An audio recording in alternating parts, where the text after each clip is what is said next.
ఈరోజు దోశ వేసానండి. పెసలు, జొన్నలు, ఓట్స్ కలిపి దోశ వేసానండి.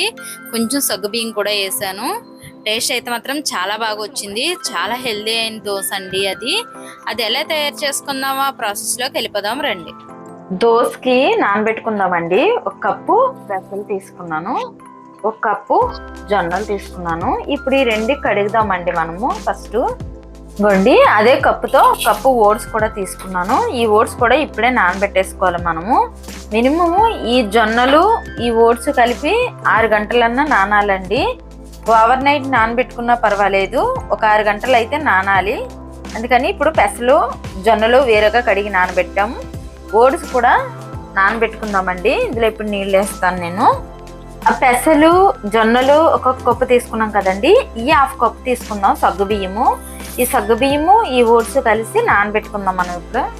ఇంకోండి, ఓట్స్లో నీళ్ళు పోస్తున్నాను. ఇంకోండి, ఇంక ఇవి మనం నానబెట్టుకున్నట్టే 6 గంటలు నానాలి.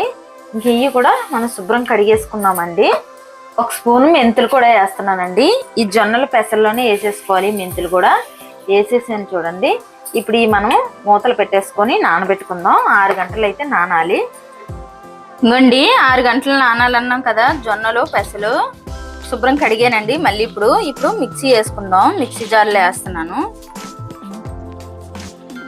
సగ్గుబియ్యము ఓట్స్ కూడా నానబెట్టుకున్నాం కదా, అవి కూడా వేసేస్తున్నాను ఇందులో. ఒక ఉల్లిపాయ కట్ చేశానండి, ఉల్లిపాయ ముక్కలు. ఒక 10 ఎల్లుల్లిపాయ రంజలు, కొంచెం అల్లం ముక్కలు కూడా వేస్తున్నానండి. ఒక 3 పచ్చిమిరపకాయలు కూడా అడ్డంగా ఇరిసాను, అవి కూడా వేసేస్తున్నాను. ఇప్పుడు ఉప్పు వేస్తున్నానండి, రుచికి సరిపడా కళ్ళుప్పు వేసాను. అలాగే కొంచెం ఇంగువ, ఒక చిటికుడు ఇంగువ వేస్తున్నానండి. ఇప్పుడు ఇది మనము మిక్సీ పట్టుకుందాం. ఇంకోండి, మిక్సీ పట్టేసుకున్నాం కదా, గిన్నెలో వేసేస్తున్నాను.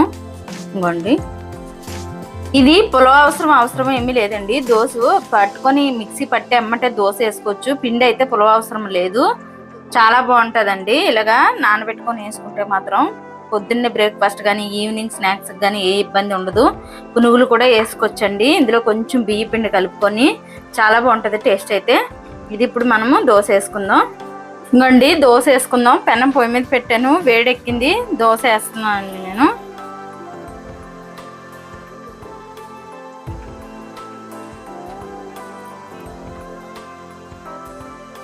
ఇంకోండి, కొంచెం నూనె కూడా వేసుకోవాలి. పిల్లలకి మాత్రం చాలా హెల్దీ అయిన ఫుడ్ అండి. ఇలా చేసుకొని పెడితే మాత్రం చాలా బాగుంటుంది. పిల్లలకి కూడా చాలా ఇష్టంగా తింటారు. హెల్త్కి కూడా చాలా మంచిదండి. ప్రోటీన్ దోశలాగే ఉంటుంది ఇది సేమ్. ఇంకోండి, తీసేసుకుందాం. ఇంకోండి, దోశ అయిపోయింది. ఎంత సాఫ్ట్గా వచ్చిందో చూడండి. దోశ తింటుంటే మాత్రం టేస్ట్ మాత్రం చాలా బాగుంటుంది. అల్లం పచ్చడి కానీ పల్లీల చట్నీ కానీ చేసుకొని తింటుంటే మాత్రం టేస్ట్ మాత్రం అదిరిపోయిందండి. చాలా బాగుంది. అల్లం పచ్చడి కూడా తినొచ్చు. టేస్ట్ అయితే మాత్రం అది కూడా టేస్ట్ చేస్తాను. నేను పల్లీ టేస్ట్ చేశాను. ఇప్పుడు అల్లం పచ్చడి కూడా టేస్ట్ చేస్తున్నానండి. సూపర్గా ఉందండి. దోశ అయితే మాత్రం చాలా బాగుంది. ఇలా చేసుకుంటే మాత్రం చాలా బాగుంటుంది. నచ్చితే లైక్ చేయండి, షేర్ చేయండి, కామెంట్ చేయండి, సబ్స్క్రైబ్ చేయండి. కాకపోతే ఒకసారి ట్రై చేయండి ఎలా ఉంటుంది అన్నది. మినపప్పు లేకుండా ఇలాగా హెల్దీ అయిన ఫుడ్ చేసుకోవచ్చండి. టేస్ట్ అయితే మాత్రం చాలా బాగుంది.